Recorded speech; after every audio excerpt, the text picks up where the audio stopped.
pick up today, it looks like, on chapter 14. We are halfway through the book today, it looks like. Good, okay. Making good progress.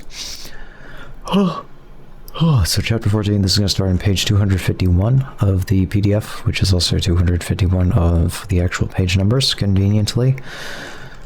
So there you go. If you have this, you can buy a physical copy. I'm sure you can, probably, unless they're out of stock or something. But they're pretty cheap, I think. They sell them at cost, usually, from this publisher.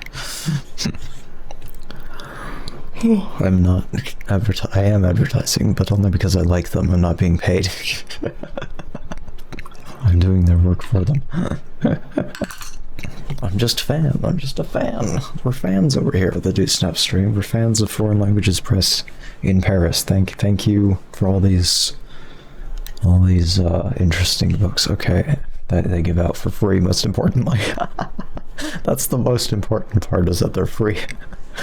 Alright, so let's continue with chapter 14, Armed Struggle. Oh boy, we're finally getting to the armed struggle.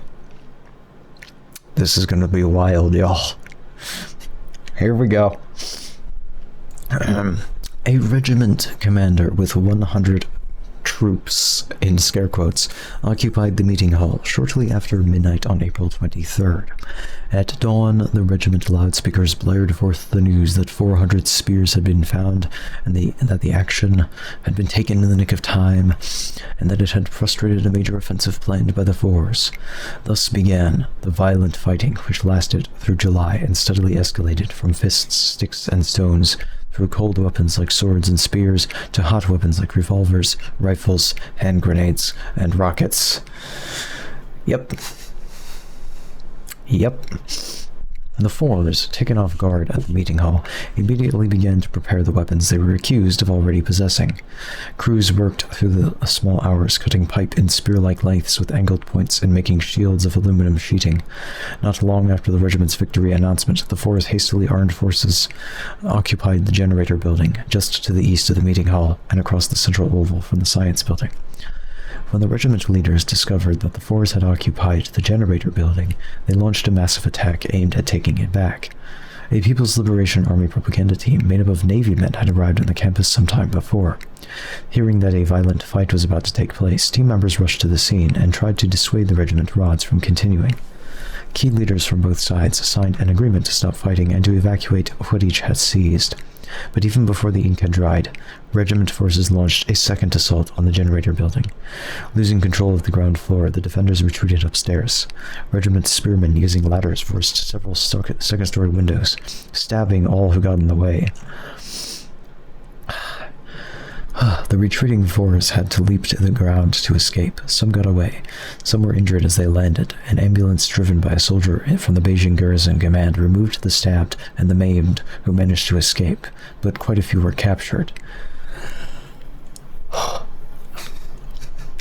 They have a note about they talked about the so-called propaganda team from the Navy. They're going to explain what they actually are. Propaganda teams were actually just work teams sent into various cultural and production units to solve problems. They were called propaganda teams because the designation work team had been in disrepute ever since the work teams sent in by Liu Shaoqi suppressed the masses of the students all over China. Also, since the key solution to most problems was deep study of Mao Zedong's policies, they made propaganda, the propagation of Mao Zedong thought, the heart of their work. Oh boy. Okay. When Kuai learned that an ambulance under orders from the propaganda team had rescued his enemies, he was furious.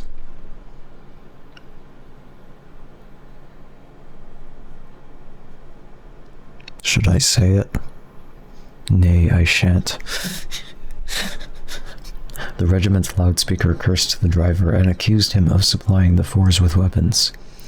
When the vehicle returned to the scene, regiment fighters surrounded it, pulled the driver from his seat, and took him to a quiet spot in the grounds of the Summer Palace where they stripped and beat him.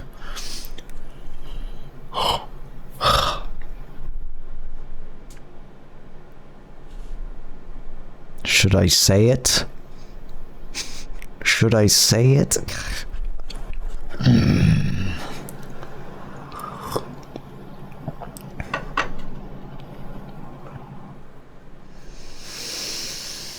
I already said it on the last stream.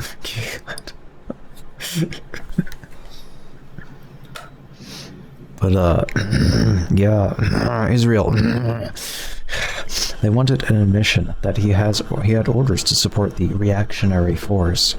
When he refused to comply, they put him in the sidecar of a motorcycle and drove him, hung with signs, around the campus as an object lesson to all who would interfere in student affairs. Drew of the regiment had this to say about the first battle. I was asked to lead the assault on the meeting hall, but I refused. I was not prepared for violent fighting that night. But the next day I took an active part in the assault on the generator building. In fact, I helped carry a ladder. I was the third person through the second-story window in the attack that defeated the force. What brought me into the fight? It was the meeting in the middle of the night. I was convinced that the Luo Wan Li Rao clique was real and that the fours represented the Kuomintang. See, this is the problem with... We've already talked about this, but when Mao says that the Cultural Revolution is a continuation of the fight between the communists and the Kuomintang, while he is... like, in the sense that he means it, he is totally correct.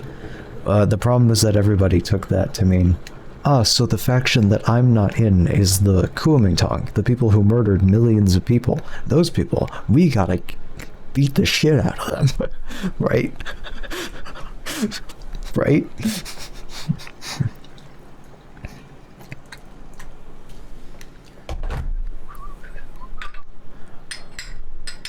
Not like, hey, there are a bunch of capitalists in the Communist Party and we need to get rid of them.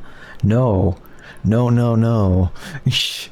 You random students in the university who didn't join my group soon enough, you must be from the Kuomintang.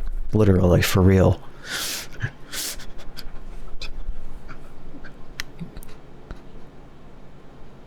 You know, Mao meant it ideologically, not literally. Yeah, I think Mao could have worded that differently. It was some big talk. That was some big talk for that. I don't know, y'all. Like, I understand that at the time, his main goal was to get rid of the Shachi, which was fine, but and since Liu Shaoqi was still the head of state, you know, Mao can't just say, hey, by the way, this guy next to me, yeah, he's actually a capitalist who keeps trying to undermine all of the things that we're doing here. He can't just say that. Liu is the head of state.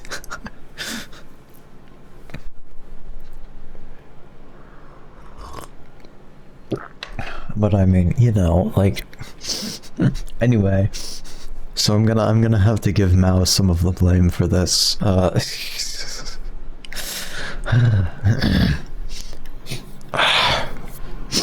So anyway,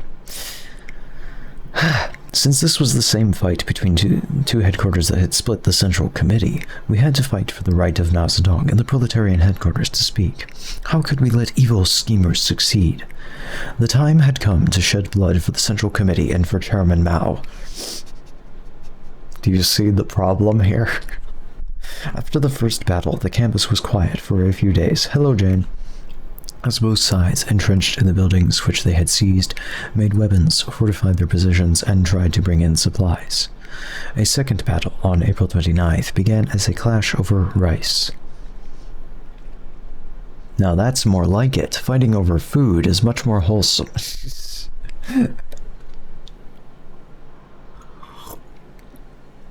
I don't have Cloudbot or whatever the fuck. You had to use the native Twitch command. There you go. But thank you for the shout out there. Alright, let's see here. So, They made more weapons and fortified their positions and tried to bring in supplies, and now they're gonna fight over rice. Just before noon on that day, two truckloads of rice arrived from the city and proceeded towards the campus warehouse to unload it. God, I wish 2 truckloads of rice would come and unload at my house. Please?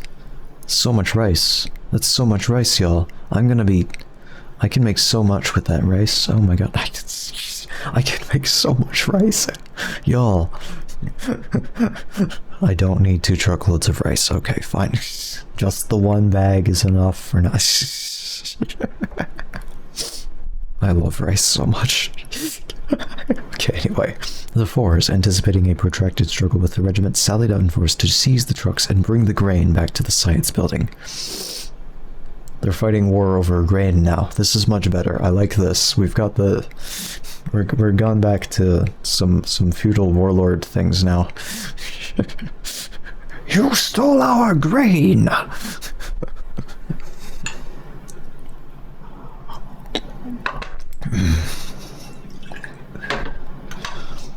So anyway, too late, the regiment commanders realized what had happened. They sent troops to seize the trucks, but they were driven off by the fours. Just 1 50-pound bag is enough for a couple months. Okay. I don't actually eat rice that much. I'm the only person in my house who eats rice, that's the problem. So I get a relatively small bag. Relatively. It's like, I don't know, 5 kilograms or something, I don't know. It's not a proper sized bag of rice like I deserve. It's a small bag because I'm the only person who eats rice here for some reason. I don't know. My parents have a really weird diet, okay? Yeah, I don't know. Anyway, maybe I can convince my parents to eat some of the ridiculous amount of bok choy that they bought. It's just cabbage. It's very nutritious. It has almost no calories. It has like a gram of protein for every 10 calories, y'all. Which isn't... Eating 10 calories of bok choy is not as easy as it sounds. It's not as easy as it sounds.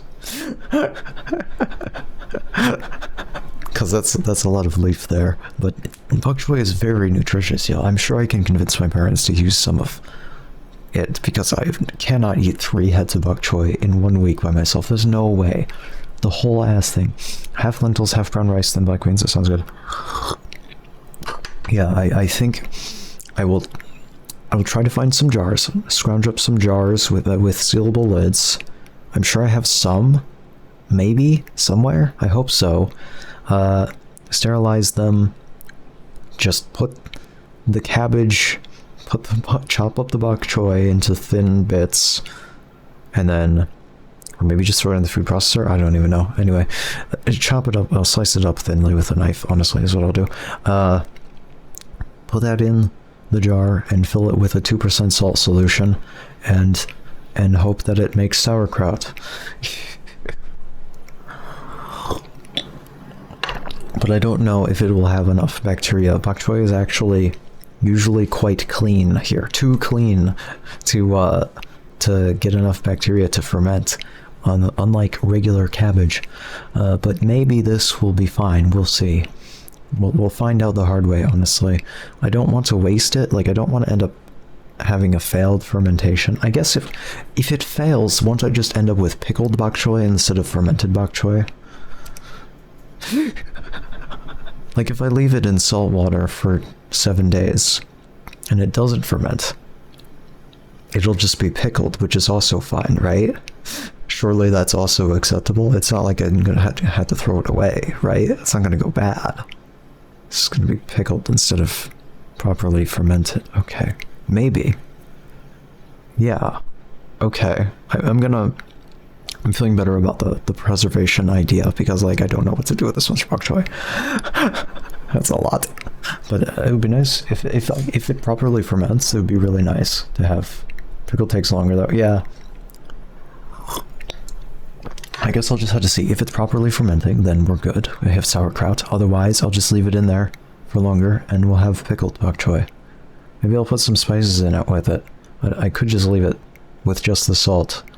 But I could also add spices and such. I don't know. Anyway. I have some clothes. I got a head of garlic, one bulb of garlic. It's got like 6 cloves in it, it looks like. I don't know. Yeah, maybe I could throw a couple of those in there as well. I don't know. We'll see. Alright. So anyway, we're fighting over rice, as we should. So they tried to seize the trucks, but the fours came out of the science building in force and threw rocks and heavy objects at them from above. The regiment forces failed to get the rice, but they did capture 2 prisoners. Having lost the new rice, the regiment sent a truck to one of the dining halls to seize the rice stored there. The truck was loaded with spear-bearing fighters. En route, it ran into a hail of rocks launched by a detachment of 4s. As it swerved to avoid the rocks, the truck tipped over, spilling its armed occupants in a heap on the ground. They all crawled out unhurt, but the truck had already run over a hapless 4. He was dead. This is the second person that's been killed so far. In the student clashes, by the way, although the first person, I think, at Tsinghua, there was another student that died at a different university previously. And then, of course, there was the whole Wuhan incident with the warlord guy, but that's a little bit different. There were a lot of people died with that, too. But I mean, he's a warlord, you know, what do you expect? It's kind of his thing, killing people, you know. Crowds of uncommitted campus people and peasants from nearby villages turned out to watch the fighting. Children, excited by the violence, joined in the rock throwing. Y'all. But after a while, the battle subsided without a decisive victory for either side. The shock of one student dead under the wheels cooled the ardor of both sides, and their rods retreated in disorder. A third battle took place in the pre-dawn hours of May 2nd, where the regiment launched a surprise attack on the 4s, who held the civil engineering building at the south end of the central oval. The regiment, aping central government announcements concerning the fighting in the Straits of Taiwan, had broadcast that they would only fight every other day, and would never attack on holidays. The 4s, taking them at their word, went to sleep exhausted on May 1st, a holiday. They were totally unprepared for the military action that occurred after midnight, hence technically not on a holiday. Regiment fighters gained the second floor of the building before the 4s awoke. Jumping out of their beds in their shorts, the defenders seized on anything handy to throw at their attackers, but it was too late. A few escaped by jumping out the windows. 20 were captured. One of these had a deep spear gash beside his eye. Another had a badly sprained ankle. Expensive electric meters and other items of equipment in the building were smashed. Though the casualties were light, and the damage to the 4s was great because all 20 of the people captured were militants, hardcore rods. Without them, the 4s' fighting capacity was seriously weakened. Fortunately for the losers, 2 days after, they captured a vice leader of the regiment, the assistant director of its eastern fighting district. They gave them a certain parity in regard to prisoners. The regiment already held a 4s headquarters committee member and a director of one of its fighting districts. Since both sides wanted their leaders back, negotiations began for a wholesale prisoner exchange.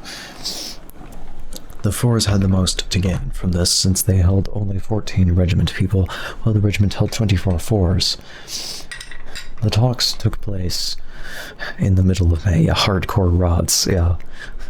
They use the word rods to refer to the dudes going around fighting people, mainly, I guess, like the enforcers, if you will. We'll put it that way. I was the head of the negotiating team for the 4s, said Wang. We held our first talk in front of the Mao Zedong statue between the first classroom building held by the regiment and the agricultural engineering building held by the 4s. It was safe because the main forces of each faction could gather on the roof of their fortresses and keep watch on the other side. First, we agreed on the spot for the exchange, which was the ground in front of the statue where we were negotiating. The date, it was decided, would be May 16th, and the time 10 a.m. The 4s would concentrate their prisoners in the agricultural engineering building, and the regiment would concentrate theirs in the first classroom building. When the great day arrived, the 4s were lined up to the east of the statue, the regiment to the west. Each side sent a delegation of 3 accompanied by a doctor into the building held by the other to see the prisoners. Hi, Nixie.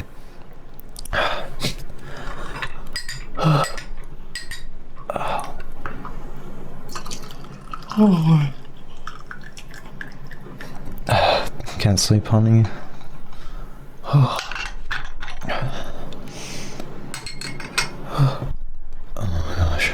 Or are you at a friend's house, maybe? I don't know.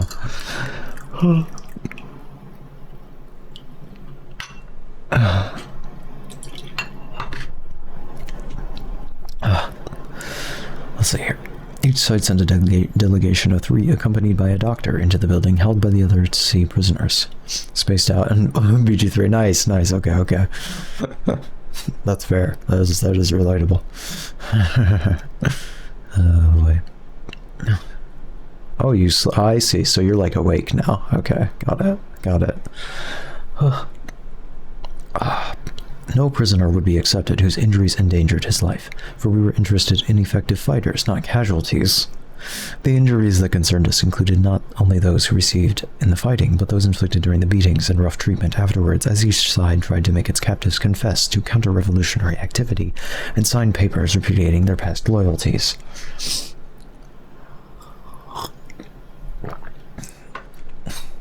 I have almost passed out in the shower before, but not fallen asleep, like actually passed, like blacked out, like I was actually, it was bad.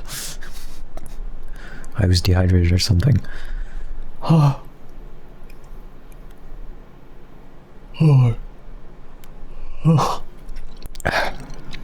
As the prisoners under escort simultaneously passed the dividing line in front of the statue, the crowds of peaceful campus inhabitants who had come to watch clapped and cheered. Was this not a first step toward peace? What the onlookers didn't know was that each side had played tricks on the other. We 4s held back 2 prisoners who did not appear on our name list, and the regiment held back 3. Both sides knew that the other had cheated, but neither admitted it or made a public issue of it at the time. We saved our accusations for the bitter debates that followed. Although the 4s gave up 12 of the 14 prisoners they held, while the regiment gave up 22 of the 25. Or altogether, rather. Okay, far from being a step toward peace, this prisoner exchange only stimulated further war. Each side was reinforced with loyal troops angry over mistreatment at the hands of their captors and determined to fight on. The 4th and final battle with cold weapons took place on May 30th. Again, it was the regiment that took the offensive, this time against the bathhouse in the northeast sector of the campus, which was still held by the 4s, even though the regiment had for some time held the old dining hall adjacent to it. Kwai Da-Fu chose May 30th for this action as a political ploy. It was the anniversary of the regiment's attempt 1 year earlier to set up a revolutionary committee for the whole university. In 1967, a name list comprising only regiment people and close allies had been submitted a few hours in advance to the Central Committee. Since it was blatantly factional, and since there was no time to modify or expand the list, Zhou Enlai rejected it, saying that it was impossible to approve a partisan list of this sort for the organ of power that would run China's most important university. This rejection had wrecked Kuai's hopes for taking power at Tsinghua and had angered all the regiment rods. They thought they had earned the right to lead their institution. Now they wanted to mount a violent demonstration aimed at showing up the premier's action and placing all blame for the continued disunity and chaos on the campus on him. Zhou Enlai did literally nothing wrong. Am I wrong here? At least in this case, was he completely correct to say, yeah, what the fuck, y'all? No, you can't run the fucking campus.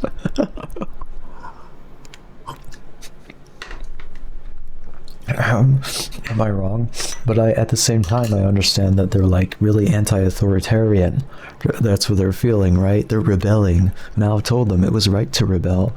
So they're rebelling against Zhou Enlai telling them that they should not run the university. You know. Oh, dear Lord.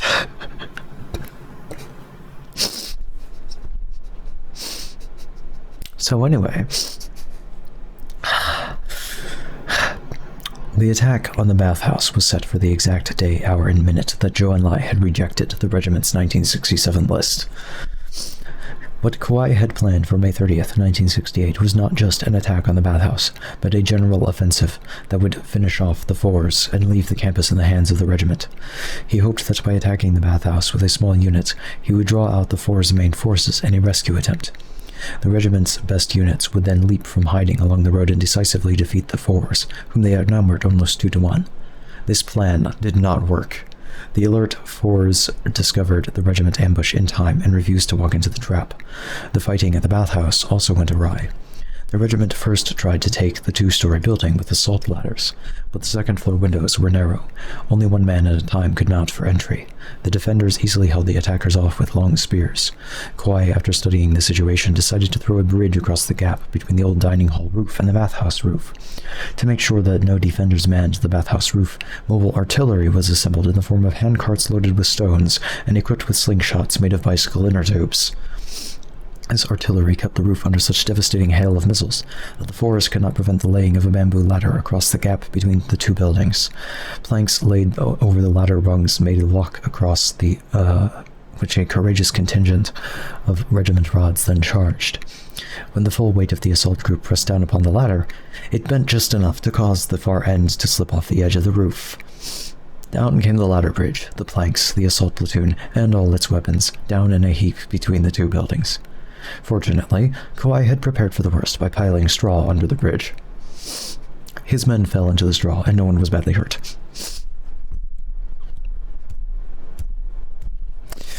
After the bridge collapsed, Kauai concentrated his fighters at the north end of the building, where they tried once more to storm up ladders to the second-story windows. By concentrating a great hail of rock artillery on the windows, the regiment fighters hoped to drive the defenders back and thus make entry possible. But their tactics failed again and again. One brave warrior fell or was pushed from the top of a ladder and landed headfirst on a rock, crushing his skull.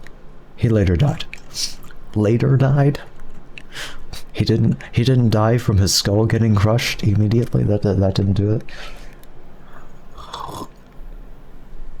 Hey, has anyone here ever survived their skull being crushed? I want to talk to you. Hey, how you doing? Unwilling to call off the attack, Kauai transferred his ambush contingent to the bathhouse, leaving only 20 stalwarts to block the road against the four's uncommitted troops. When they saw this opening, the fours pushed forward with a formidable contingent of spear-bearers behind a tank. The tank was made out of a tractor welded over with steel plate. The killdozer! They made a killdozer! Yo! Holy shit! Y'all.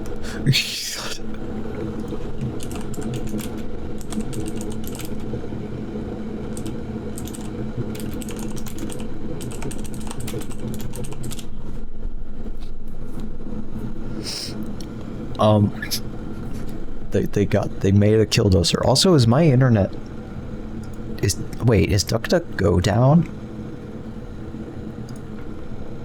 Or is my DNS down? Hold on. Y'all, DuckDuckGo is down. Why? Wow, a lot of things are down right now. USPS website went down. CenturyLink is having some issues, although that might be just people having issues with certain services. The USPS website is down. DuckDuckGo is down, y'all. I think. Let me check. I can't spell DuckDuckGo, apparently. God. DuckDuckGo. I'm gonna say website. Yeah, there's a big spike in issues. DuckDuckGo is down, of all things. I'm gonna have to Google whatever I was gonna search. Apparently. All right, hold on. What was I gonna search? Oh yeah. Wait, was I just gonna look up the killdozer to get a picture of it so I could show you what I'm talking about? Maybe that's what I was doing. I can't remember what I was about to search. So.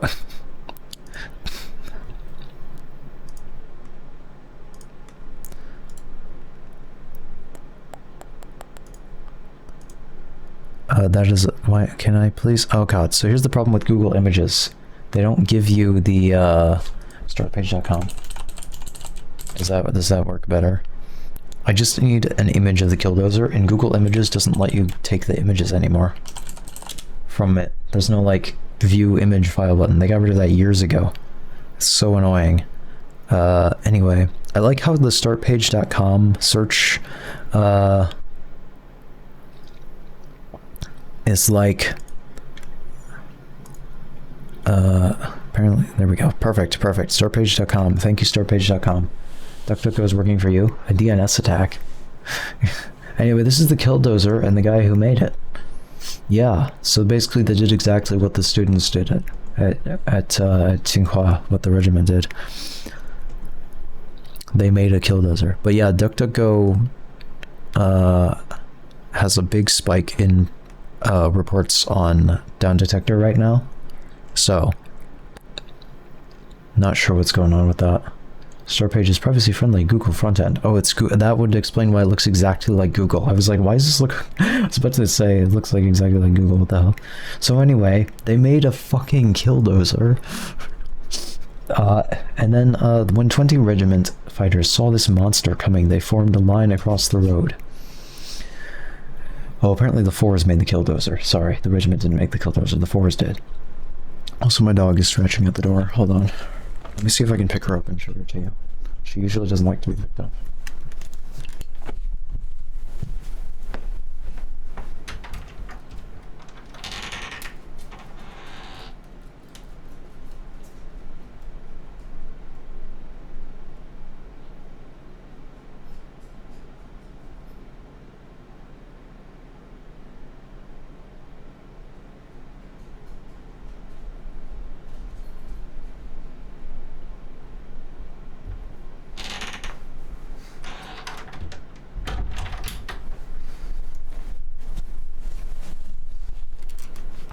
I'm back. She didn't, she just walked away. I opened the door and she just walked downstairs. I think she wanted me to let me outside or something, but like, no. No. It is like 1 a.m. Like, no, honey, no. She's gonna go like barking at the neighbor or something. It's gonna be really annoying. Don't do that. We can't let her out at 1 a.m. God. So anyway, the 4s made a fucking killdozer.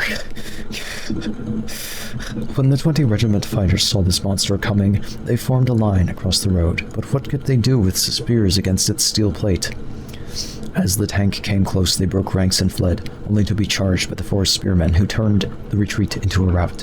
One of the regiment's fighters, run through by a spear, bled to death.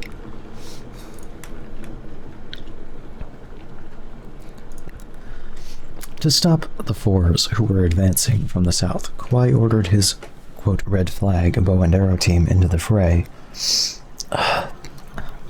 They fired a hail of arrows point blank at the opposition, killing one and wounding several. The tank, invulnerable to arrows, kept going, but a little further down the road, the regiment defenders had buried what looked like a mine. "If you come any further, you'll be blown up," they shouted to the tank driver. Not knowing whether the mine was real or not, the tank driver hesitated. Several regiment fighters took advantage of this pause to rush forward and set the tank on fire with Molotov cocktails. Its crew had to abandon it before it blew up. One of them was so badly burned that 3 years later his face had still not healed. With their tank out of action, with its crew scorched, with one man dead from an arrow and several others wounded, the 4's main force gave up the assault and retreated into an old dormitory building to the west that had long been one of their strongholds. There they took up defensive positions in a basement. At this point, Kauai became desperate. So many had been wounded, and several were already dead or dying on both sides, yet nothing had been won. Far from taking power, it looked as if the regiment might even have to retreat. Kauai ordered his rods to pour gasoline on the bathhouse. Molotov cocktails were quickly made and thrown against the gas-soaked walls. Flames shot up around the building. The 4s were trapped inside. The defenders had had nothing to eat or drink since the night before. With their throats parched and their clothes scorched, they called out that they wanted to surrender, but Kauai would not listen. Instead of putting out the fire, he ordered more fuel. When the Haidian fire department arrived, he tried to prevent the firemen from going anywhere near the building. Israel. This angered the peasants who had gathered from far and near to watch the battle. Oh, this angered the peasants. The people murdering each other didn't anger the peasants, but this part did. Don't burn people to death. But stabbing them to death is fine. Killing them with an arrow is fine. Just don't burn them to death. Okay. How can you go to such extremes? Put up a ladder. Let the students out, they shouted. Finally, Kauai relented. At this, the scorched and suffocating 4s crawled down the rescue ladder. They were arrested as prisoners of war. The 4s lost a major fighting force, over 30 of their best people, the main troops of the generator building fighting team. I told you shit was about to get really fucking wild. I told you.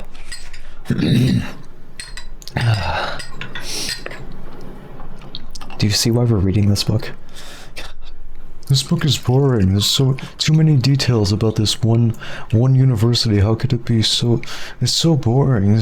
What the fuck are you talking about, reviewer who wrote that? You got to be kidding me.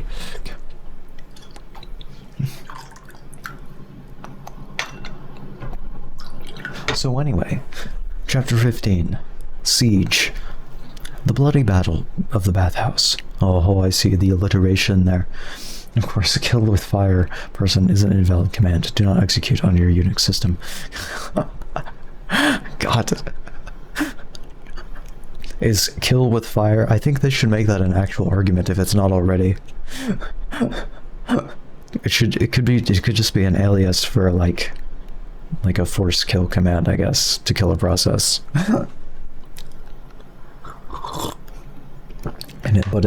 Or not just an alias. It actually has like a little ASCII art thing in the terminal that shows you like little flames eating up the name of the process that you're killing.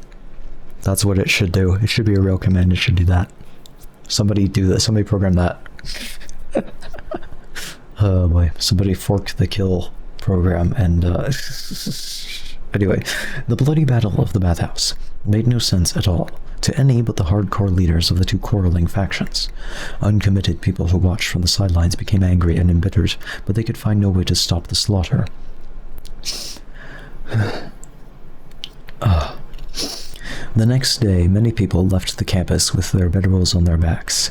Tsinghua, they said, was no longer safe for anyone. Students, staff, family members alike began a general retreat, leaving a shrinking core of activists to fight it out. Those who remained in the family quarters established their own self-defense units. They didn't care what faction a student belonged to. They wouldn't let any partisan into the residential area. And this, in spite of the fact that the staff and their families were divided in their loyalties, almost everyone being sympathetic to, if not a member of, either the regiment or the fours. But whatever their allegiances, they had no use for the violent fighting. When regiment rods came to their quarters, people linked to the regiment would come out and drive them off, saying, "We already hold this place, so why don't you go away?" When the fours came, they got the same treatment from their cohorts inside the family quarters. Thus adherents of both factions united to keep the students out and prevent the fighting from spreading to their homes. This protective reaction on the part of the only remaining permanent residents on the campus resulted in almost complete isolation for those students still committed to the political battle. They barricaded themselves inside the buildings they held and sallied out only for sporadic raids on the other side. The taking of the bathhouse was the last big battle fought face to face. With one dead on each side and many wounded or badly burned, factional leaders shied away from new direct confrontations in favor of a strategy of protracted siege and counter-siege, where few, if any, were exposed to hostile action, and the contest became one of who could outlast whom. There were at least two objective reasons for this change in the character of the fighting. First, the original jigsaw relationship, where the factions held alternate buildings and found themselves face-to-face throughout the campus, had been altered by the four major battles. Now, in the main, each faction held a solid section of the campus. The fours were entrenched in the south and east, while the regiment was entrenched in the north and west. With their forces thus separated and concentrated, it became extremely difficult for either side to dislodge the other, and so a stalemate was reached on the military front. An exception to this general pattern was the science building, held by the fours and surrounded on all sides by regiment territory. Cut off from their fellows in the southeast, the fours and the science building could only hold out as long as possible, and in the meantime find some way to break free. The regiment countered by laying siege to the building, containing all breakout attempts and trying to force a surrender. A further reason for avoiding face-to-face battles after the debacle of the bathhouse was the escalation of weaponry. Once the fours had entered the fray with a tank, the regiment countered with an armored car. Both sides then brought rifles into use and began manufacturing hand grenades. Everyone, this is what every college party is, right? It's like, right? Everyone's been through this. This is everybody's college experience, right? We've all done this. We all remember manufacturing hand grenades to blow up our fellow students on campus that we had political disagreements with, right? That happened. This is normal. Oh boy.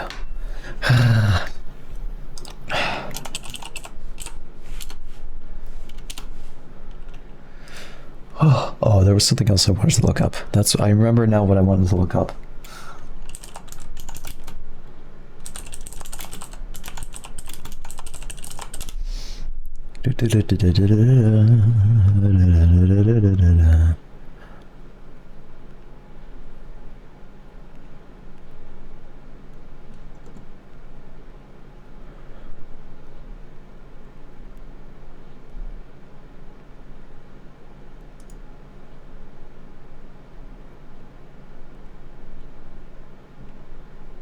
Let's see here.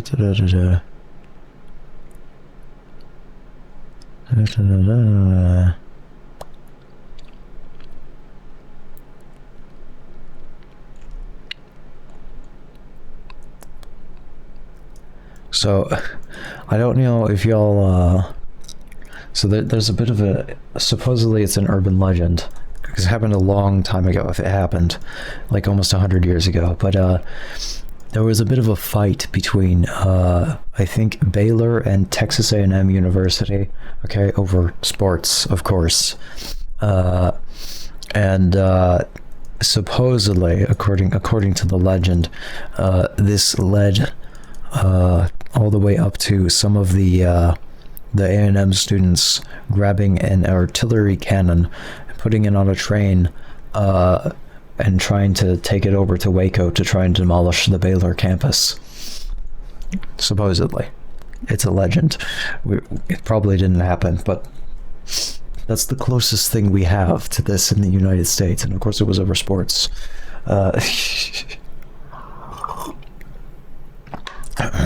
Anyway.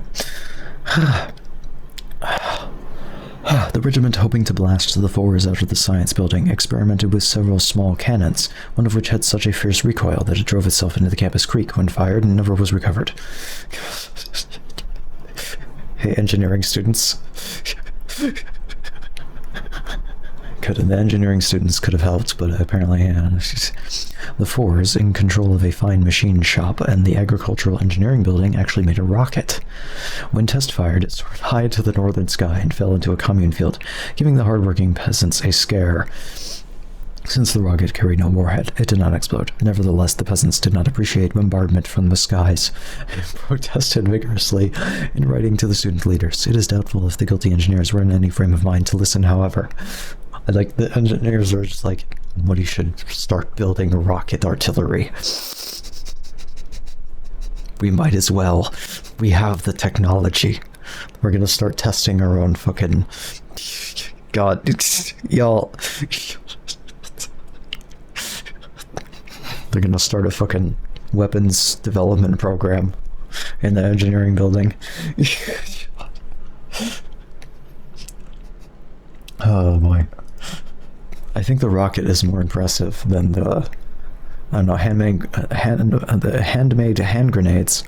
That I think the rocket is quite impressive. I think that's, yeah. Actually, if only they had attached a warhead to it. I mean, I'm not actually egging them on, okay? But God, you know, I mean, okay. A major complaint about the education in pre-cultural revolution in Tsinghua was that its theory was divorced from practice, and that its graduates were incapable of designing or producing anything useful. That may have been true then, but as the warfare on the campus developed, students on both sides of the battle lines showed a remarkable capacity for creative engineering, at least where weapons of destruction were concerned. And they rapidly applied what theory they had to the practice of producing armaments and explosives of all kinds. Theory and practice have been synthesized, y'all. It seems that their technical education had not been entirely wasted. They passed this test with good, even excellent marks, and tragic results. God.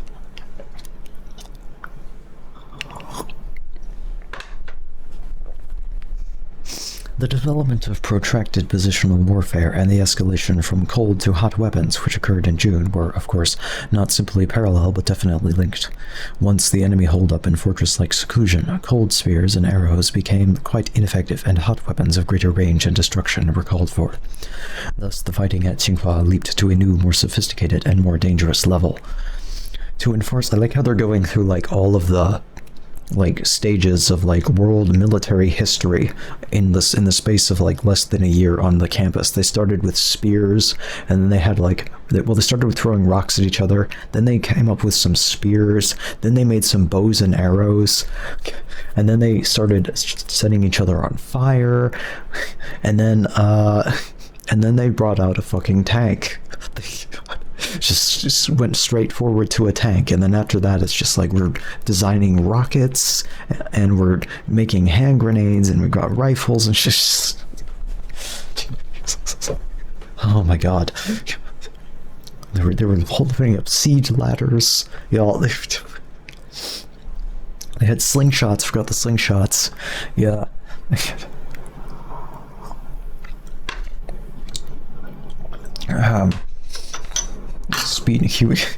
Human military history speedrun, any percent. So, to enforce their siege, regiment snipers took up permanent concealed positions around the science building with orders not to let anyone enter or leave. One of these positions was behind a little hill west of the building, a second on the grassy knoll, a second was in the small temple beside the meeting hall, and a third was maintained at one of the windows of the first classroom building, the regiment's headquarters, situated 100 yards or so to the south. Zhang Xing, a regiment rod, held the hill position with an automatic rifle. When he asked, he got a fucking full auto rifle. He's just got a fucking machine gun, y'all. Just fucking. When he asked Kuai if he should use his gun on people, Kuai said, "Either don't shoot or shoot to kill." I mean, that's correct. It is. But also, yeah. Anyways, remember, folks. Remember, folks. Gun safety, okay? Don't shoot unless you're shooting at something that you're trying to absolutely destroy. Okay? Got it? There you go. Especially when you have a goddamn machine gun. Jesus Christ. So anyway, now they have machine guns. Great, we're up to American Civil War level. Well, actually, they also have hand grenades to it. Well, I guess hand grenades were... In China, they had something like hand grenades, I think, actually, even a lot before, like, Westerners figured that out. They had mostly used gunpowder for fireworks for a very long time in China. They invented it, and then they had never used it for war. Nobody thought about it for a while, until at some point somebody figured it out, I guess. And then they had, like, hand grenades and, like, handheld cannons and shit, I think, at some point, but yeah. Anyway. Oh boy. So anyway, they set up a second shooter on the grassy knoll,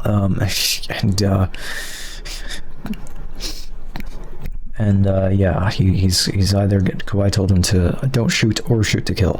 Many times Kuai had proclaimed that headquarters would be responsible for any deaths. A few years later, Zhang shot and killed a force student who ventured outside.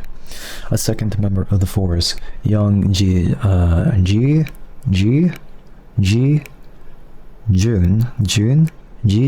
that's not easy to say, was shot from the window of the first classroom building. He managed to stagger back inside the science building, but the medical care there was inadequate.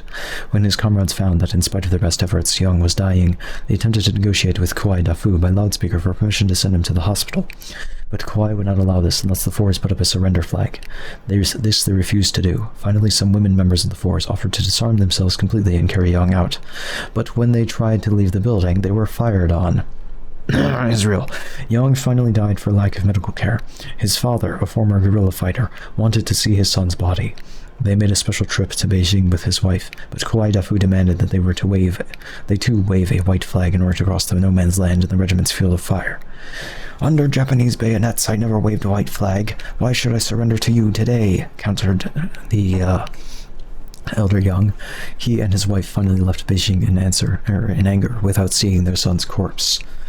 The regiment's efforts to enforce their siege resulted in another death when a second tank made by the force tried to run vegetables through the blockade to the science building. An armor-piercing shell seized in South China from a shipment of supplies bound for Vietnam penetrated the tank's armor plate and killed the driver.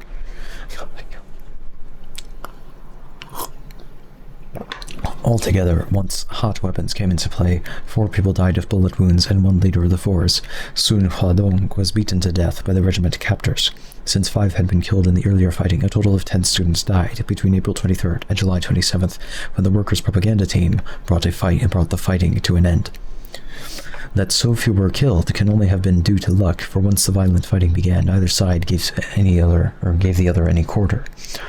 Time and time again, lives on lives on each side were brought into serious jeopardy. There was, for instance, the famous incident of the tunnel, when the Fours, hoping to break out, dug an underground passage from the southeast corner of the science building across the central oval toward the agricultural engineering building, which their own fighters still held.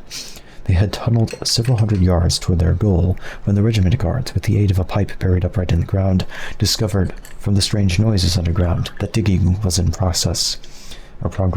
The regiment forces then dug their own tunnel at right angles to the escape route. At the proper moment, when several Fours were busy at their digging, the regiment blew the tunnel behind them with dynamite. A large section of the roof collapsed. As the Fours crawled out from the underground, spitting and gasping for breath, they were captured. Having foiled this last desperate escape attempt, the regiment on July 8th tried to finish off the Fours in the science building by burning them out. With a high-pressure pump, they sprayed gasoline on the walls and roof of the 4-story structure, and then set it afire with incendiary bombs. To make sure that no one escaped, they set up machine guns covering all exits. When the local fire department rushed to the scene, Kwai personally cut off the electricity to the whole campus so that no water could be pumped for firefighting. He also set up pickets to prevent the firemen from entering the building, while regiment fighters disguised as firemen and armed with hand grenades stormed into the ground floor, hoping to blow up the building from below.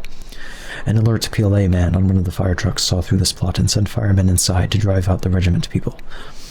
It was a very hot day. The 80-odd people in the building had barely enough water to drink, to say nothing of dousing the flames. The best they could do was to throw all the furniture and other combustible matter out of the windows in hopes of confining the fire to the 4th floor. This strategy worked. Good tip. Okay. Though the whole roof and 4th floor of the building burned completely, the other floors were saved. The heat was so intense, however, that large cracks opened up in the concrete floors and the walls below. This huge fire, visible for miles, blazed from 7 a.m. until 10 a.m., when the firemen, overcoming the resistance of the regiment, finally put it out.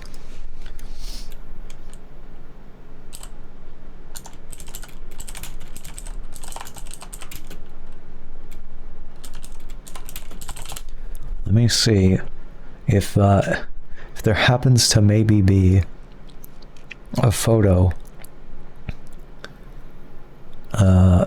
So I don't know if there's a photo of this. So at some point, there was a lab fire. Many years later, relatively recently, actually, at this university, in I don't know which building.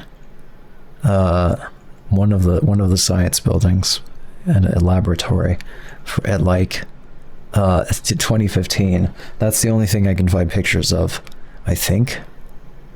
Yeah, I think that's all I can find pictures of right now. I can't find any of this. I don't know if there are. Anyway. Once again, a major effort at annihilation had failed. The war continued as a stalemate, but with neither side able to defeat the other. How could the Fours hold out so long in the isolated science building? Only because of their ingenuity and foresight. Wang Yongxian, who was in charge of the defense of the building, had foreseen a long struggle and had arranged to haul in large quantities of rice and coal while this was still possible. In a sheltered spot behind the building, he had led the group in planting vegetables. In the cellar, they had all pitched in and dug a well, so they had their own internal water supply.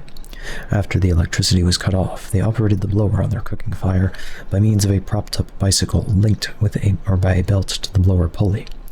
When regiment snipers made communication by hand or flag signals on the roof too dangerous, the besieged forces kept in touch with the other Fours units by flashing signals at night, changing their code every so often so that the regiment could not crack it. Since snipers fired at the light whenever they saw it, the Fours engineers worked out a remote control system for flashing their lights. Thus they were nowhere near when the bullets flew. Fortunately, the Fours had a doctor with them in the building from the very beginning, and also a small store of medicine. The doctor established a well-run clinic and took as good care as he could of the wounded.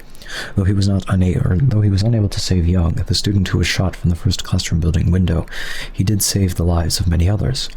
Without him, the Fours could not have held out as they did. And why did the regiment fighters maintain their siege with such persistence? At that time, said Ju, what seemed the most important thing in the world was to take over another building. We studied works on guerrilla fighting, and we studied Mao Zedong on tactics, prisoner policy, and every other aspect of war. With regard to the Cultural Revolution, Chairman Mao had made it clear over and over again that violent fighting was not correct.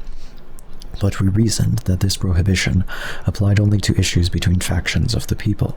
Anything could be done to the class enemy, and we were fighting class enemies. We saw ourselves as only one front in a much larger national struggle, a struggle between two headquarters on the Central Committee, but we thought we were the focal point of this struggle. Elsewhere in the country, factions had formed big alliances. The whole trend throughout society was the formation of alliances, but we thought that Tsinghua was special because at Tsinghua we were fighting the Kuomintang. Outside, where there were mainly contradictions among the people, violent fighting was wrong, but here, where we stood face to face with the enemy, violent fighting was correct. But even Ju left the ranks of the fighters before the end. I found that I had been deceived, he said. I thought I was fighting for Chairman Mao, and I was convinced that if once we suppressed this bad opposition clique, the Central Committee could stand up and speak out without fear. But gradually I began to doubt this. The number killed and wounded increased with each battle, and among the dead were people who had been good friends of mine, poor peasants of my own class. Why should we kill class brothers? Furthermore, it didn't turn out as our leaders had said. The Central Committee didn't support us. On the contrary, they sent people to criticize us and demand that we stop fighting. Vice Premier Xie Fuji came and criticized us severely. I realized that if we went on with our war, we would be making even bigger mistakes, and that I would be making the biggest mistake of all, because I had been in the militia at home. I knew how to make explosives in mines. I knew about war. So finally, even I drifted away. Toward the end of July, there were only about 400 people involved in the battle on both sides. Of these, only about 300 were students, 200 with the regiment, and not much more than 100 with the Fours. The other 100 were outsiders who had joined on opposite sides.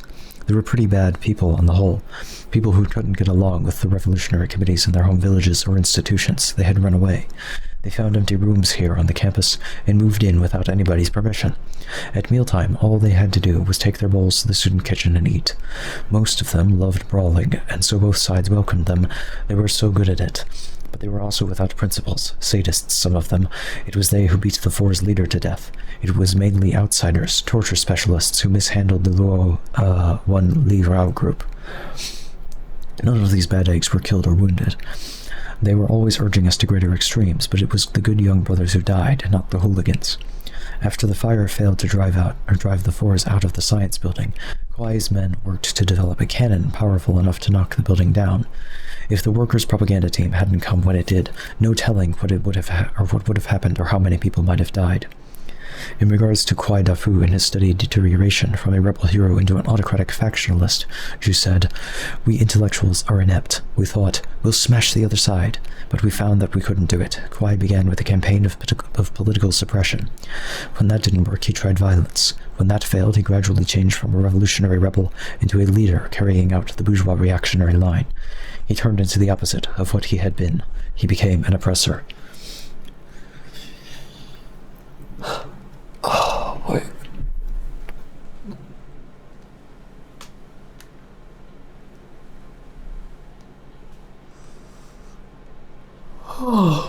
Oh boy. Today we understand Chairman Mao's directive that one must lead petty bourgeois radicals onto the proletarian track. But when Mao Zedong went south in 1967 and returned with a warning for us young people that this was a time when we would be prone to make mistakes, we were puzzled. We looked hard for the mistakes we might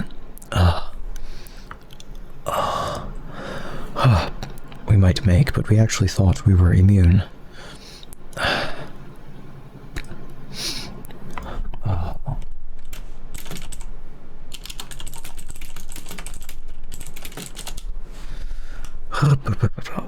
Okay. Kwai Dafu said, I have thought and thought, but I can't think what mistakes I might make. Yet within a month, influenced by the advice of Chi Bun Yu, he led us full cry ahead down the road of violent confrontation. In 1968, Chairman Mao met again with us young rebels, and again he warned us against the serious mistakes of sectarianism, anarchism, and self-interest, but we forgot those warnings almost at once. Before the Cultural Revolution, Kwai Dafu was famous for his arrogance. He looked down on everyone. When suppressed by the capitalist roaders, he showed a revolutionary side, but after he turned over and became a renowned leader, his true world outlook began to show. His world outlook found full expression in the Cultural Revolution, especially at the middle and the end. The poison of the old system, all the feudal and the bourgeois leftovers, were exposed in him and in us, and we show the destructiveness of petty bourgeois intellectuals. Did the Deuteronomistic historian write this?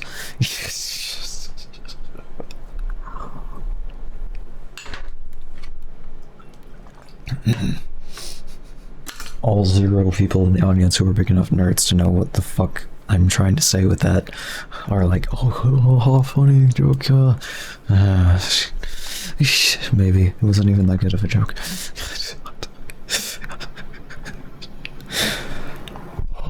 We found him, y'all. We found him.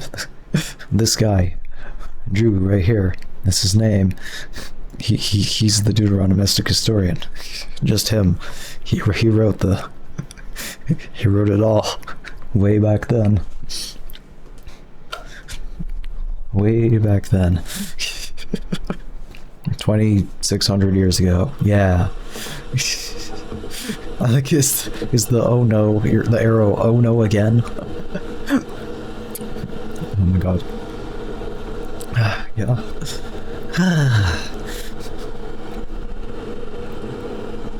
So anyway, as you can see, this guy, Kwai Dafu, of course, our guy, our little guy here, he's just a little guy. He's just a little guy.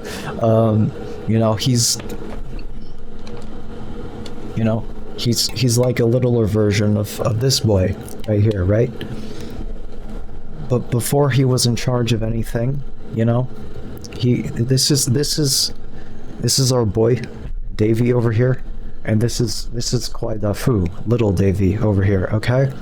So, you know, before he was the leader, the king, you know, he was totally innocent and never did anything wrong. He definitely didn't murder that one farmer guy and steal his wife. That didn't happen at all. What are you talking about? God killed the farmer. It was totally not David's men. Okay, but anyway. And then Kwai Dafu here, little baby Davy here, okay, our boy, he, you know, he was totally right, you know, before when he was fighting against the capitalist roaders like Liu Shaqi, okay, but as soon as he became the leader of anything, our boy here turned into a total monster. Just like this guy who killed Bathsheba's husband and took Bathsheba for himself, which is in complete contrast to this guy before he became king, where he killed that one farmer and took his wife. That was totally fine. Anyway, now that I've explained the joke, okay. Remember, power corrupts. Kings are bad. Leaders are bad in general. We should just have a bunch of prophets running around, yelling at people. But they shouldn't be leaders. Unless they're just only a leader occasionally, for their expertise, their technical expertise or something. You know, if you think about it, the Deuteronomistic historians are kind of like an ancient form of anarchism. I'm kidding. They hated kings. I mean, that's pretty clear. Well, except for King Uzziah. He's cool. And Hezekiah is pretty cool too.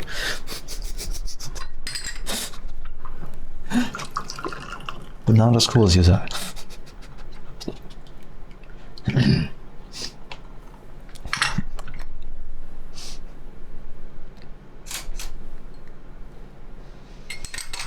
Oh boy. So anyway, but I said, did you, your poor peasants really cannot be called intellectuals. Well, he replied, by family background, many of us are poor peasants, but altogether our families influenced us in a good direction. In all around us, society pushed us to climb up. Once we got into middle school and went on to higher schools, the traditional force of Chinese culture had a great influence, and it was patently careerist. Just look at me. I got accepted at Tsinghua through an examination. Then I was called in by the leaders of my middle school. They told me I had gained glory for my school by doing so well. They said Tsinghua was not an ordinary place, but one where only the highest technical people are trained. We hope you will study your chosen field hard and make a good contribution to the motherland in the field of science. Other alumni of Tsinghua University, by the way, include Xi Jinping, current president of China, and Hu Jintao, previous president of China. In case y'all are unaware, that this is like a very top university. This is no joke. Like, anyway, they also said that Tsinghua's teaching methods were the best. Make comparisons, write us constantly what you learn there, and help us improve our methods. And also, some of these he and Hu, both of the presidents, are part of this like group of people who either attended or taught at Tsinghua, okay? And they have this like little clique going on, this politically, okay? They kind of taken control somewhat in the Communist Party. Over the last 20 years or so. Well, maybe more like 15 years. But anyway. Oh boy.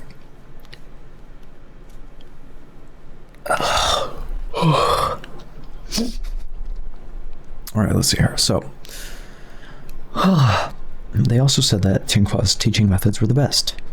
Why? Because it's the most Western? Isn't that what what started this whole thing? Make comparisons, write us constantly what you learn there, help us improve our methods. They didn't say a thing about world outlook, about Mao Zedong thought, about learning for the workers and peasants. All they said was try hard to be a famous scientist. And once I got here, all the professors bragged about their special fields and about the great engineers that they hoped to turn out. They competed in boasting about the glory of their work. Liao Xujing said, my profession is to train engineers, the engineers who will carry along all the other engineers. They have a note. This guy is probably actually Liang Xicheng.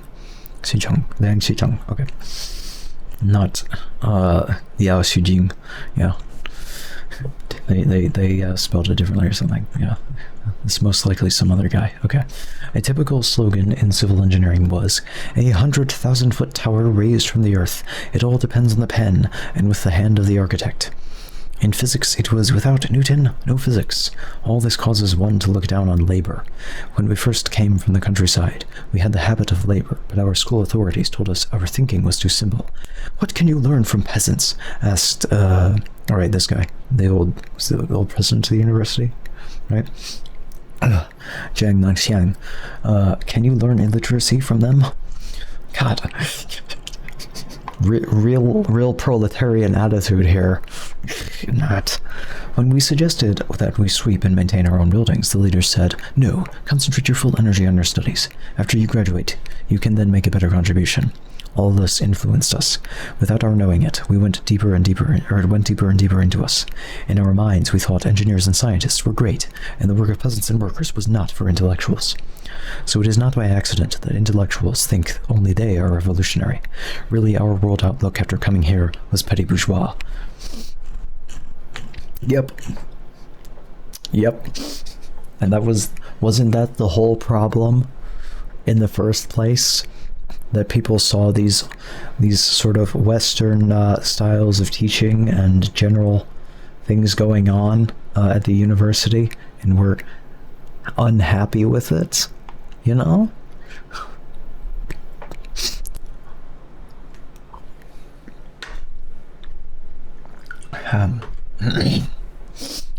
All right. Chapter 16. People set aside. Throughout this long period, as the student movement grew, overthrew the work team, split, united, split again, and finally bogged down in armed struggle, the leading professors and higher cadres of Tsinghua remained under suspension, with no voice either in the running of the university or in the development or disintegration of the mass movement.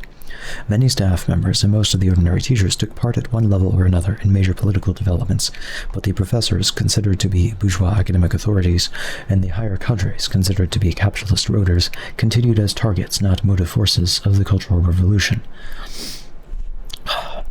They adjusted as best they could to each successive constellation of power.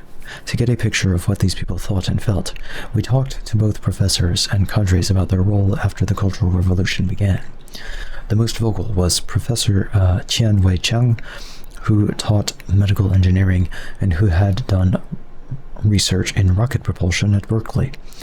After his return to China in 1949, he had become an important figure on the Tsinghua campus in the city of Beijing and in the national government.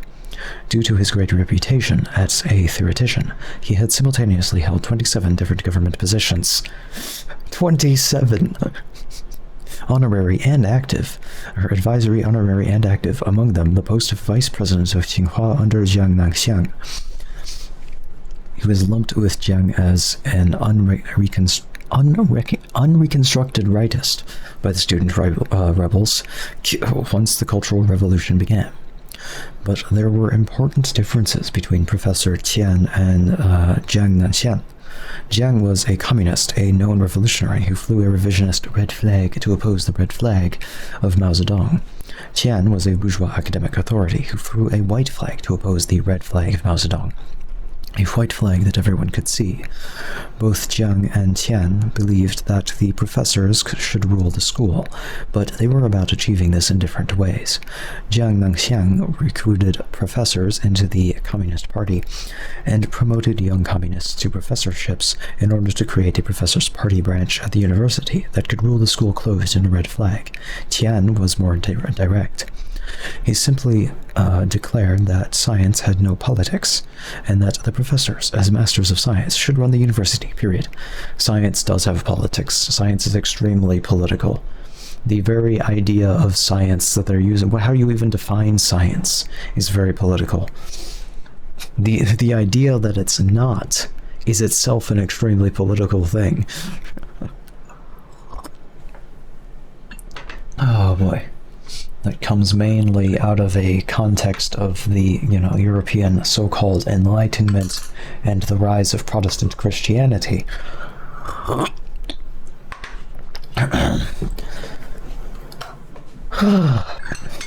So-called rationalism and Enlightenment values are not actually that great, y'all. Very political.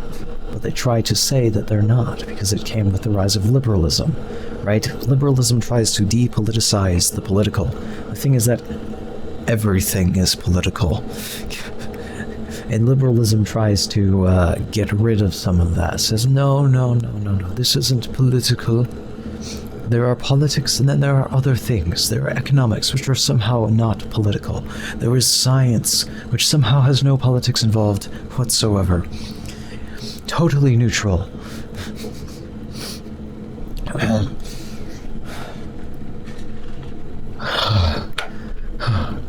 Agriculture, not political at all. What are you talking about?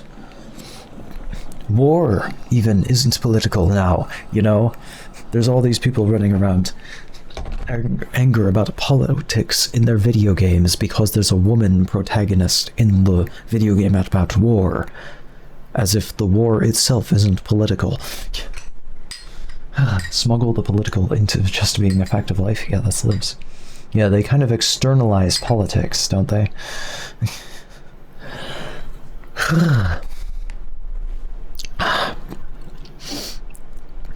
So anyway, for this, he was denounced as a rightist in 1957. And it is, frankly, a conservative, aka right-wing position to say that for one, to do this for the reason that he's doing, which is obviously because he wants to be in control. And also the idea of this, sort of technocracy or meritocracy type thing with science, you know, rule by the experts, whatever type thing, is actually a conservative position. It really is right-wing. Anyway, he was under a political cloud throughout the Great Leap period, but afterward, when Jiang Nanxiang reversed Mao's Great Leap policies at practice at the university, returned to the road advocated by Qian. His rightist cap was removed, and he again assumed a prominent role on the campus and in the country. In 1966, Qian was again set aside as a rightist. This made him a target of the mass movement, but not so important to target as the capitalist roaders who had actually wielded party power. During the first weeks of the movement, large numbers of critical posters appeared around his house. He was called before mass meetings for special repudiation more than once, and whenever Jiang Nanxiang faced the people, Qian Weicheng accompanied him because everyone considered them to be two of a kind. After the rebel movement, but in the other version of the story, they actually had 7 pairs of them because they had to sacrifice them on the... I'm sorry.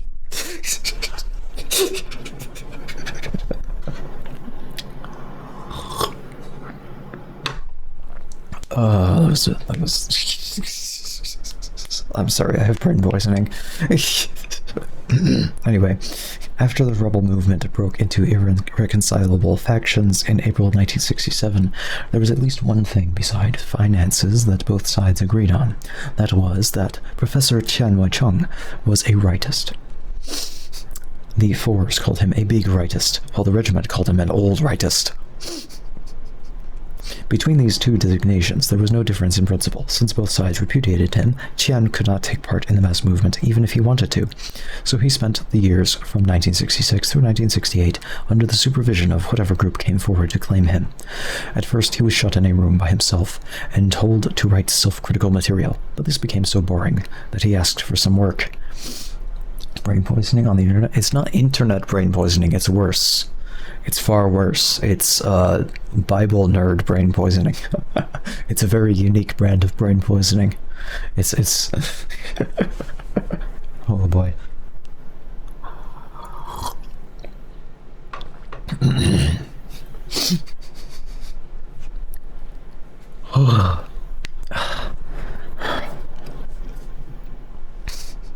Oh boy. Let's see here.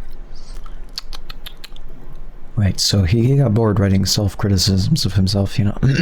Okay. He was then sent to join a construction crew, which busies itself putting up the reed matting on which posters were displayed.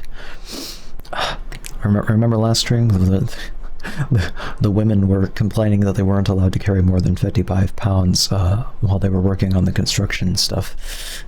I remember that. I remember the construction. Anyway, after working at this for a while, he took charge of this team's warehouse.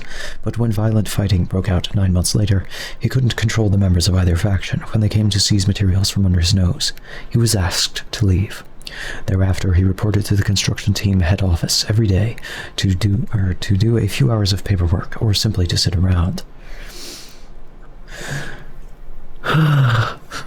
Oh no, not we're not getting into Christian mysticism. No, that's not my expertise. Go ask like I guess Justin Sledge has done a lot of work on that too. Go to the Esoterica channel on YouTube, watch his stuff. He's done a shit ton of stuff on like Western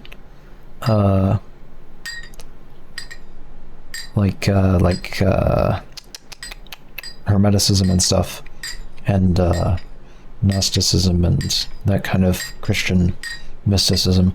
Anyway, in Europe especially, that's I think that's his actual expertise, as far as I know. Although he also he's working on some research lately. He came up with a video about it's still Christian stuff, but he came up with a video about the influence of on I can't remember what part of the Christian scriptures, like the New Testament. He was talking about influence of the contemporary Jewish mysticism at the time, like 2,000 years ago, on the early Christian writers.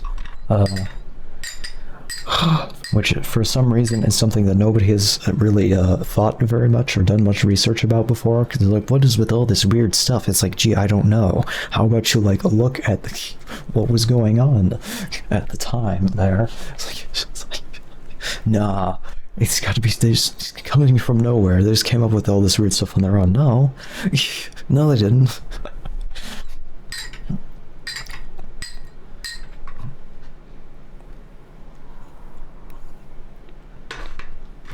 I think maybe for a very long time it was because like a lot of the academics was run by Christians who didn't want early Christian writings to be heavily associated with Jewish influence. Maybe that's my guess. I don't know. It's possible that they were like, well, we don't really want to explore that. We don't want to find out that Christians didn't come up with all these ideas. Some of these things, at least. Yeah, I don't know. That's just my internal biases about Christians. Okay. Oh boy. Anyway. All right. Let's see here. So, after he was asked to leave. Yeah. Thereafter, he reported to the construction team head office every day to do a few hours of paperwork or simply to sit around. The balance of his time he spent at home. The air here was never still, for the residential quarter was flanked on the one side by the first classroom building and on the other side by the agricultural engineering building, and both buildings, as factional centers, generated an endless stream of loudspeaker polemics. Night and day, the shrill voices of the opposing propagandists flooded the whole area with amplified sound until it came to be as much a part of life's background as wind, rain, or sunlight, and in the end, as little noticed. Tian did not fear for his personal safety even during the fiercest battles, but he did worry from time to time about where he would be sent by whichever faction came out on top. Since neither side had any use for him, he could hardly look to the future with optimism. Throughout most of this period, Professor Tian drew his salary, but in 1968 the amount was cut. Then, when the fighting began, Kuai needed all the cash he could get, and no salaries were paid at all to set-aside professors. This created difficulties at home, especially since Tian had to support 2 school-aged daughters, but his wife, who taught in the local middle school, always drew her salary, so the family survived. Did all the polemics and upheavals have much effect on his outlook? Not really. It wasn't until later, after the workers' propaganda team came, that Tian faced the question of his own ideology. The years from 1966 to 68 passed in much the same manner for the other bourgeois academic authorities, such as Tong Shibai, the electronics specialist, and Shi Kuoheng, the Harvard-trained sociologist. Sorry, not Shi Kuoheng, sorry. Capitalist voters, on the other hand, found that the going considerably tougher, brain. Dyslexia moment. To get an idea of this, we talked again to Liu Bing, the University Party Committee member, who had returned to the campus on June 20th, 1966, confident of his left stand, only to be seized by student rebels and dragged off to a struggle meeting with a tall dunce cap on his head. Can we bring back struggle sessions, y'all? But like, maybe they don't have to be quite as, maybe not quite the same, but it's just funny. I don't know, there's something funny about them. Okay. No, I think we already have a modern version of struggle sessions. It's called, Twitter discourse. It's called getting cancelled. I'm kidding. It's a little bit similar, except it's often getting more like just like mass harassed by people, not just getting cancelled, as all the people who have a massive platform keep saying that they have been. Oh, we've been cancelled. I've been cancelled. You say to millions of people listening to you. Oh no, they're trying to take away my platform. You say to a shit ton of people. Okay. So anyway. They took me completely by surprise. That day, said Liu Bing, his face expressing some of the amazement he had then felt. Yeah, okay. They removed me bodily from the car and carried me away before I even had a chance to speak. Carry me away. Nobody knows the song. Okay. Here I was, a high cadre of this university, and the students were leading me around with a dunce cap on my head. I couldn't accept it at all. Not at all. I'm just, like I said, it's kind of funny. You know, I compared to the murdering each other, but this was much... You know, 3 times the students hauled Liu Bing before public meetings, where posters attacking his administrations hung everywhere. Even when they released him and sent him home, he could not get away from the attacks, because posters were hung in front of his house, and even on his house, and day and night small groups of students came to rouse him and ask questions about past acts and statements. I couldn't think it through. I don't know what mistakes I had made. I had worked so hard, and shared the hard life of the students right out in the countryside. How come I had suddenly fallen into this mess? From then on, it was nothing but eat, go to repudiation meetings, and read big character posters about myself and my colleagues.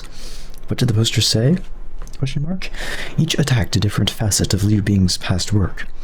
One quoted him as having written a few years before, "The old system is damaging young people. I am opposed to it." But, his critics went on to ask, what reform did he ever carry out?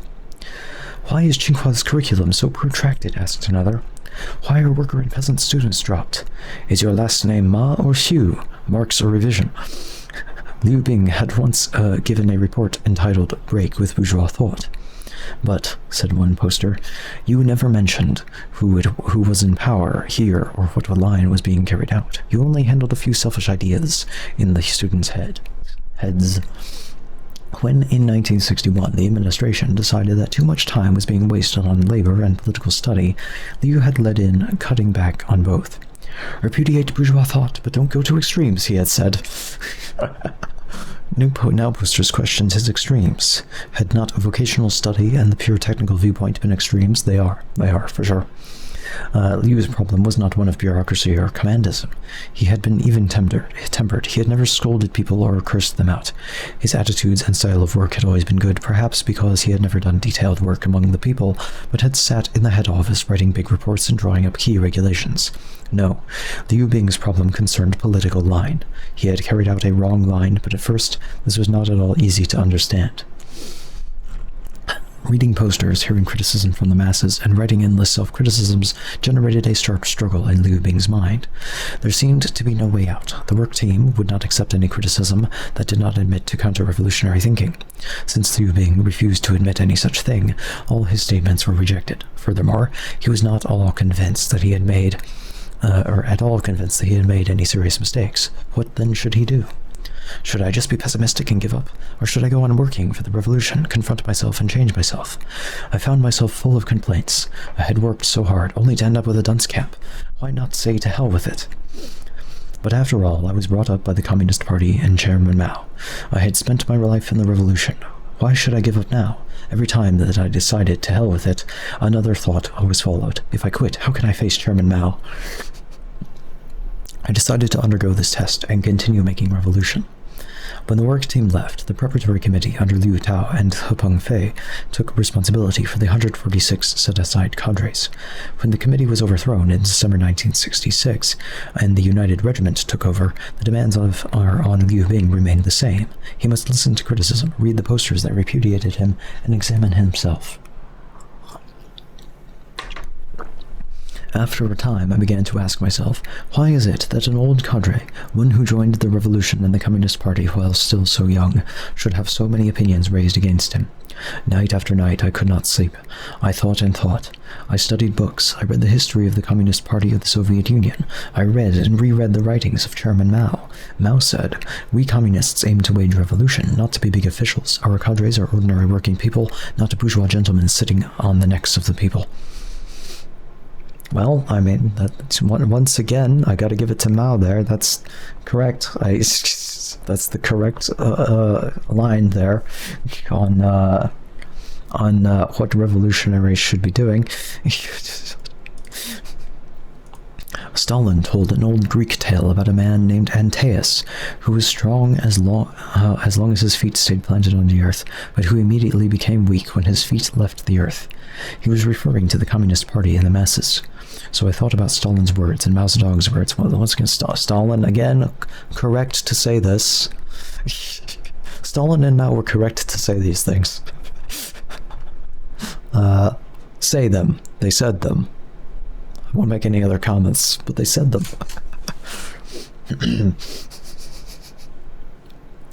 So I thought about Stalin's words and Mao Zedong's words, and I began to see that I had been divorced from the masses. If that was not so, why were so many people angry at me? Why did so many criticize me? I must have divorced myself from the masses. Once I saw this, my thinking began to change. I began to think that perhaps I really had made some mistakes. Before this, when they put the hat on my head and asked me if I had made mistakes, I said yes, but really in my heart I didn't agree. Now I began to see the truth, and my anger began to cool. When the students wrote posters, I wrote posters too. When meetings were held, I joined in and actively criticized myself. Gradually, as we studied Mao Zedong thought together, I realized that I had made mistakes in line and policy, and then I realized that if they hadn't attacked me hard, I would have never been shaken. I would never have realized my mistakes at all. Canceling works.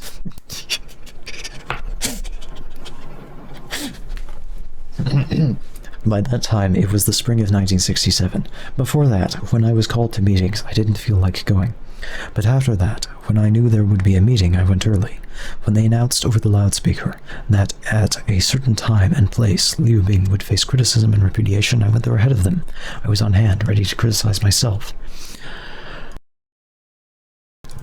I realized that if a communist makes mistakes, it doesn't matter as long as he's willing to change.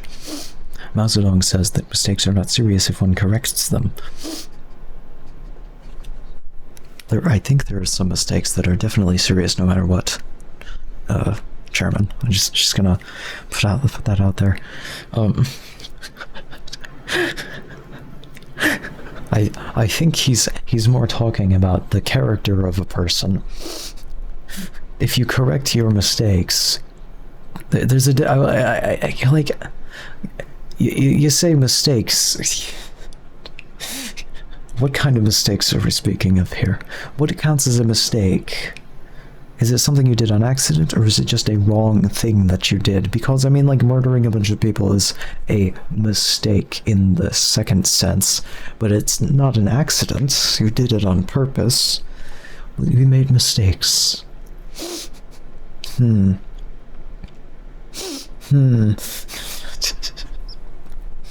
Mao is too soft. Boy. So anyway, my spirits revived. Under criticism, repeated attacks, and repudiation from the masses, I studied Mao Zedong's writings, and I felt much closer to Mao. Once again, I studied Mao's speech to the second plenary session of the 7th Central Committee. This one I had not only read before, I had actually lectured to others about it. In this speech, Mao talks about those who can withstand the lead bullets of the enemy, who go down before sugar-coated bullets. Now, as I read these words, or read these words over and over again, I felt that I was exactly one of those who had been defeated by sugar-coated bullets. Always before, when I read those passages, I really didn't understand them. Only after I had made serious mistakes and learned both positive and negative lessons did I learn how deep this teaching was. When I say I was defeated by sugar-coated bullets, I didn't mean that I was corrupted by soft living. No, it wasn't that. It was that I couldn't tell bourgeois ideology from proletarian ideology. I couldn't tell revisionism from Marxism-Leninism, Liu Shaqi's revisionist line from Mao Zedong's revolutionary line. Those were the bullets that defeated me. So I read Mao's speech over and over again, and each time I had a deeper understanding of it.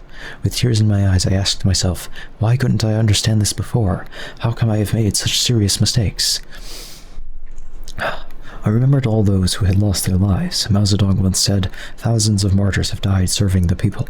Let us raise our banner high and follow in their blood-stained footsteps." I thought of so many comrades, people who had been close to me, people who had slept in the same kong with me and studied in the same classes in Yunnan. Those martyrs' faces swept through my head like scenes from a film, and I felt terrible after the victory. After victory I had gone so far astray. But then I thought that as long as I change it doesn't matter. Or as long as I change, it didn't matter, and I decided to stand on the side of the masses.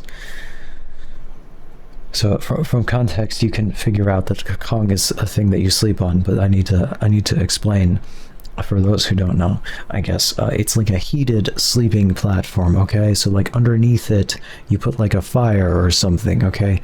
and it keeps you warm at night when you're sleeping on it. Anyway, one reason why the set-aside cadres only slowly understood what their mistakes had been, and only slowly came to understand that there was a serious question of a two-line struggle on the campus, was because from the moment they were set aside, their isolation from the mass movement and from the political struggle was almost total. Under the work team, they lived under house arrest, confined to a room. They were ordered to study Liu Xiaqi's on the self-cultivation of communists, and asked to write endless material about themselves. Only once in a while they were allowed to go out and look at the vivid array of posters that covered the campus and reflected the debates that were raging not only locally but throughout the country. And this privilege was granted only to let them learn about the repudiation of Kwai Dafu, then under attack by the work team. They were then asked if they did not have any material which would link Kwai to the old University Party Committee. Since they saw only posters critical of Kwai and no posters put up by Kwai or his supporters, they mostly refused to make any comment. Jiang Nanxiang was also isolated from the mass movement, but this most important party person in authority taking the capitalist road was not held like the others. He was allowed to stay in the city where he had freedom of movement. He rarely confronted either posters or critics. This amounted to a special form of protection for him. All the other cadres were forced to pass the gate set up by his work team. Footnote: to pass the gate means to come before a group of one's peers to make a self-criticism and then hear criticisms and suggestions from others. In this case, the work team cadres, instead of rank-and-file colleagues, sat in judgment.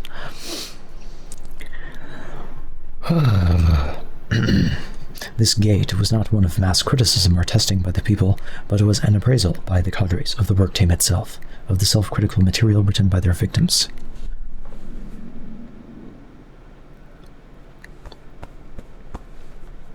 Tommy is rumbling. We have 15 minutes left in stream. Since the Tsinghua students demanded confrontations, these were reluctantly arranged, but only under strict control with all the speeches approved beforehand, and no one allowed to jump up from the floor for unscheduled pronouncements. When the students demanded a face-to-face meeting with Jiang Nanxiang, they were told that his case had not been decided. Therefore, he could not be subject to mass criticism. Liu Bing did not question all of this at the time. He thought this policy was coming down from the Central Committee. To oppose it meant to oppose the Communist Party. I thought I'd better do whatever I was asked to do. Otherwise I would be called anti-party. During this period, the mass of the students wanted to criticize the higher cadres and liberate the lower cadres, but the work team did just the opposite. It focused the struggle on the lower cadres and on the rank and file of the students themselves, and in this way protected important people. As soon as the work team was withdrawn, the lower cadres broke away from supervision, and most of them found a place with one student faction or another. But the middle and higher cadres did not dare rebel, and were put under the control of the preparatory committee. This committee concentrated all the remaining cadres in the biology building, where they ate, slept, and studied together. They went out each morning for physical work. This work was light maintenance, weeding crops, repairing roads, sweeping courtyards, and tidying pathways. While at work, each cadre wore a sign on his or her back: capitalist roader, revisionist, mess of poison, cow devil, or snake god.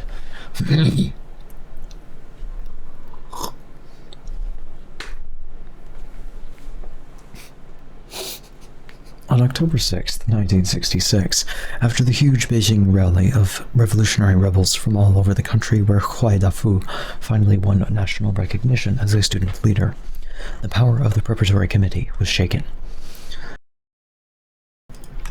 All the cadres were suddenly released and allowed to go home. Liu Bing and two of the three other vice-secretaries of the University Party Committee, the third was sick, returned to their own houses to live, but met each day in a little room near the old party committee office and there continued to study and write or meet with students who came for information. The three reported for work from time to time, but nobody saw to it that they worked every day. At this time, Liu recalled, students, teachers, look, snake god just sounds badass. Yeah, in this case it's a bad thing, I think. God. I can't tell if the tummy rumbling is just because I've only had like 100-something calories of food so far today, I had that. I had the yogurt with a little bit of the Laogan Ma, black bean chili sauce mixed in. You know, or is it because the Laogan Ma, which the seal on the cap was broken, not the plastic, but like the actual vacuum seal. Unless it's not supposed to be vacuum sealed, I'm not sure. I would assume it is. Anyway, that was not properly sealed, and I don't know if it came undone recently in transportation or if it was fucked up from the beginning. So the question is, I mean, I do often around this time when I stream, I get the tummy rumbles around this time because I usually only eat a small snack when I get up before streaming, and then I eat like a whole ass pizza afterwards. I think I'll only eat half the pizza today. I think I'm gonna chop up one of the leaves of the giant fucking bok choy, chop it up and put it on the pizza before I put it in the oven, and then I'll only eat half the pizza. Although that's not actually gonna add any calories. I'll still only eat half the pizza. I'll eat more of it later, but I'll eat the rest of it later. But we'll try to space things out today. I don't know. We'll see. Spread it out a bit. I don't need to eat a whole ass 1,000 calories of pizza at once. I mean, yeah. Anyway, not today. God, the Laogan was good though. It's delicious. So I hope it's okay. I hope, yeah. I don't feel sick so far. We're doing good. All right. So anyway, let's see. We have 10 minutes left. How long left in this? Okay, we'll finish this. Chapter. Perfect. Okay, here we go. So we're still talking to Liu Bing. Okay, so okay. So at this time, Liu recalled, students, teachers, and staff had differences of opinion about the important cadres. People kept coming to us to ask about our work and our views about the old party committee. Had we, in the past 17 years, carried out Mao Zedong's line or a revisionist line? Since at that time, none of us really understood this question of line, we all insisted that we had carried out Mao Zedong's line, of course. Another contributor to the stomach rumbling may be the fact that because I have barely had any food today, I am drinking Shengpur here. Also, I don't know if I took my meds today. Did I? Did I take my morning meds? I hope so. I did. Okay, good. Just making sure. So that's good. Okay, yeah, I remember now. But yeah, I'm drinking Shengpur, and this is almost, I can't remember what year this is from, but I think it's maybe 15 years old or so. 15 or 16 years old or so. I did take my meds. I checked. I keep a little thing. Yeah, this is a an aged Shengpur. Okay, and I'm almost out of it. I need tea. I need money to buy more tea. I did finish the whole first round of designs for my dad's selling t-shirts and stuff on Etsy thing. So if we start selling any of those, I'll get some of that money, but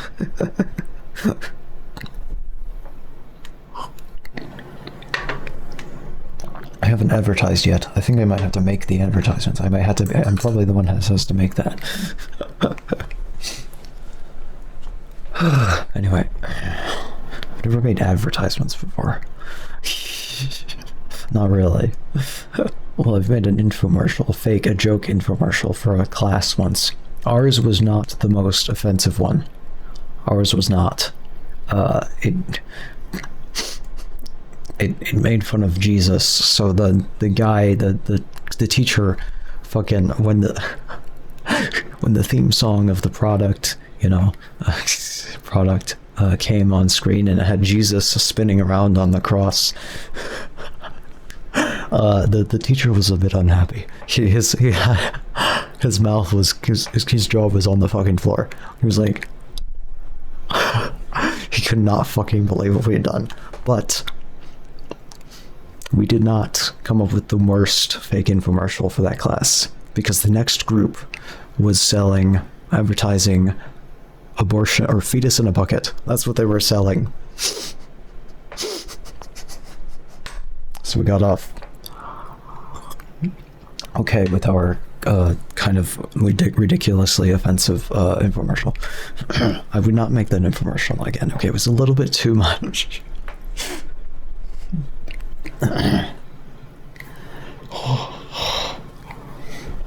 Oh boy.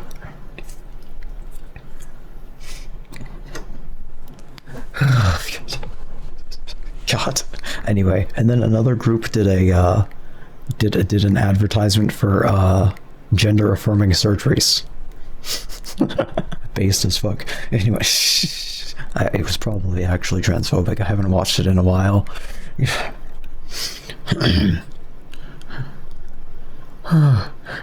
Oh my gosh. So anyway, what does Liu Bing say here? Okay, we were carrying out Chairman Mao's line. That's what we thought. My thinking was, we have turned out so many graduates, and the majority have done so well in their jobs. Doesn't this prove that achievements are central in our work? After all, we were only working hard all those years for the revolution. We didn't know anything about a revisionist line carried out by Liu Shaoqi. In April 1967, after the United Regiment broke into two factions, Liu Bing's life became more complicated. The Fours decided that he was a good cadre and should stand up. The regiment decided that he was a bad cadre and should be repudiated and isolated. Both sides came to him for material to prove their case with regard to his own role and with regard to other cadres, whose potential for standing up was being debated. Liu wrote and wrote. Altogether, he produced several million characters of comment, which each side tried to use as ammunition against the other. Since he refused to play a partisan role that would give either side the advantage, and since he refused to write out any state secrets, many people, particularly in the regiment camp, called him a die-hard bastard. But in such matters, Liu stuck to principle. When the fighting began in the spring of 1968, the Fours invited Liu Bing to come and live with them. Happy to break out of his long-standing isolation, he accepted the invitation. He moved to dormitory number 3 and stayed there for about a week. This proved to be a mistake. Pardon me.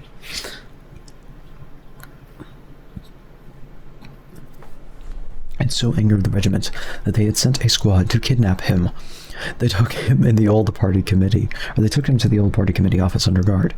Day and night, 3 people kept watch on him. He was locked in a small room. 3 meals a day were provided, but he had to ask special permission even to go out to the toilet. Under these conditions, he was asked to write material proving he was a false communist and a counter-revolutionary. When he refused, regiment rods beat him. I said, "No matter how much you beat me, I'll never say I have betrayed the Communist Party." How strange. It was just as if we were back under the work team. Then, oh boy. Don't say that to them, they will get very angry. Then, too, we had to admit we had betrayed the party. Now Kwai was demanding the same thing. Why? Why was Kwai playing a role in the work team? Or the role of the work team, rather. Apparently to vindicate the regiment's effort to take over the campus by armed force. If the regiment could prove that the Fours had harbored counter-revolutionaries, then Kwai's new program, the violent salvation of the Tsinghua situation, could be explained as a necessary step. Does this sound familiar to anybody? The Central Committee had already issued an order on July 3rd against violent fighting in Guizhou. Great pressure for a peaceful settlement was coming from the leaders of the Beijing Revolutionary Committee. Xie Fuji, the head, had called on Kwai both publicly and privately to take the lead on the ceasefire. Liu Feng, head of the PLA's 3 Supports work team under the Beijing Garrison Command, had visited the campus, had investigated the fighting, and looked up Kwai in person, and had asked him to call off the siege of the science building. Kwai's answer was yes, he would stop if the security police would arrest Luo, Wen, Li, and Rao, and hold them as counter-revolutionaries. When Liu Feng refused to consider this, Kwai made efforts to enlarge his counter-revolutionary conspiracy by putting more pressure on his cadres as Liu Bing and Hu Jian. In part, this was because he was sure he was winning. The main forces of the Fours were surrounded in the science building. If flames couldn't drive them out, then cannons would. Kwai set his technicians to work on homemade artillery that he hoped would blast right through the brick walls and concrete floors of the fortress. They would soon have to surrender or die. Such was the situation at the end of July 1968. Of the thousands of students, teachers, and staff who had at one time or another taken part of the movement, only a few hundred still remained on the campus, and only a fraction of these still believed the future of the revolution hinged on a military victory for their side. The rest fought on mainly because they could find... Sorry, I'm laughing about something else. Sorry.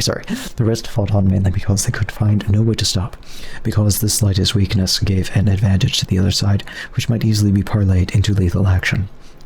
In the meantime, more outsiders had entered the fray, outsiders whose safety was assured only so long as the fighting continued and chaos reigned supreme in this small corner of North China. Under the conditions of peace, their records, their histories, could hardly stand the light of day. They were the most enthusiastic about fighting out to the end. As the days went by, they played an increasingly important role, and so the war dragged on with shots and explosions punctuated by angry rhetoric on the loudspeakers, with interrogations and beatings fouling the atmosphere. The atmosphere of isolated rooms, with corpses rotting in the cellar of the science building because the floors could find no place to bury their dead. It was a nightmare situation that could not possibly continue. Yet continue it did, while its surrealistic quality engulfed the surrounding area and tainted the whole nation. Perfect place to stop. Wow.